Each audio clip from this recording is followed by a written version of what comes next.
Ti vërtet ke qenë një grua e cila është marrë gjithkohës, siç më the, me ushtrime fizike, ke qenë gjithkohës në lëvizje me trupin tënd, por gjithmonë shtatzania është ndryshe, sepse janë dhe ato frikrat, nëse po i bëj dëm apo jo, përgjithsisht ju jeni kundra kësaj, po ka doktor që thon prit ule pak ritmin e stërviturit gjatë shtatzanis. Ti e bëre këtë gjë, Arlis? Patjetër që po. Domethënë ideja është sepse siç thash, unë jam përveç trajnuar dhe kam mësuar një pjesë të kësaj, dhe ideja është që unë e di maksimumin tim për trupin tim. Dhe asnjëherë nuk do bëja diçka apo një lëvizje që rrezikon mua, po sidomos fëmijët e mi.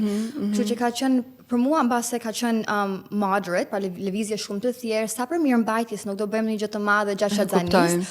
Por për të tjerët mbase mund të dukur, wow, what is she doing? Nëse e rrezikshme në të njëjtën kohë. Nuk më njohin, por nuk e kuptojnë domethënë atë që unë njoh vet.